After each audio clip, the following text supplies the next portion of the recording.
En esta lección vamos a entrar a detalle sobre las capacidades que están contenidas en la herramienta. Como estamos en un módulo introductorio, vamos a mencionarlas.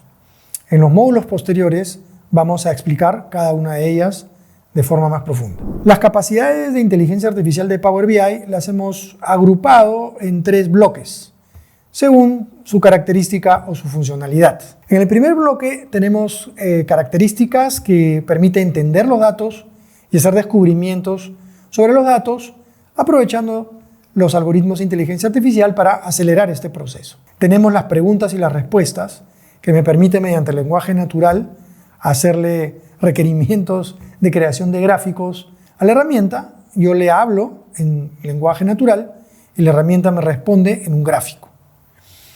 Tenemos también las conclusiones rápidas. Eso es una funcionalidad que me permite, con un par de clics, pedirle a Power BI que cruce información, que aproveche las medidas y las categorías existentes en un conjunto de datos para entregarme gráficos que yo después puedo analizar para escoger los que son relevantes para mí y descartar los que no tienen importancia. Aquí también tenemos los elementos influyentes clave. Esta es una visualización que me permite escoger una medida y además escoger categorías para entender cómo influyen estas categorías en esta medida. De modo que puedo saber si alguna categoría en particular, moviendo, como se dice, la aguja un poco más hacia arriba o hacia abajo, cómo puede influir en esta métrica. En el siguiente grupo tenemos lo que es análisis de datos y aplicación de inteligencia artificial. Aquí tenemos herramientas como la detección de anomalías, que me va a permitir en una serie temporal de datos identificar aquellos que están fuera de los patrones normales de comportamiento de una medida. Además de identificarme esos patrones, también puede cruzar información para ofrecerme alguna explicación de por qué esa medida ha estado fuera de ese patrón en determinado momento del tiempo. Luego tenemos el esquema jerárquico.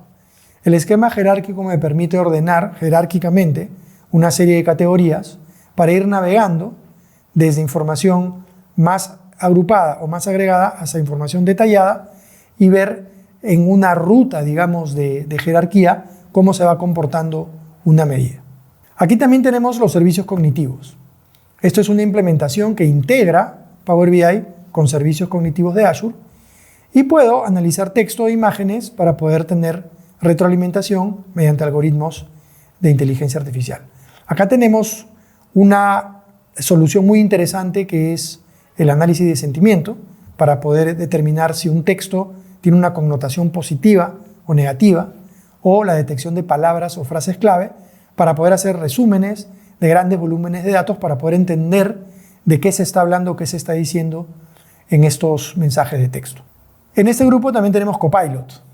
Copilot es el asistente que me permite interactuar con la herramienta mediante el lenguaje natural y poder hacerle peticiones para que la herramienta me responda y vaya adecuando mis reportes según mis necesidades. Hay un tercer grupo que lo vamos a mencionar en este módulo introductorio, pero queremos aclarar que no forma parte del curso. Es decir, lo vamos a mencionar en esta etapa introductoria, pero no lo vamos a desarrollar en los módulos que se van a desarrollar más adelante, porque tiene que ver con ciencia de datos.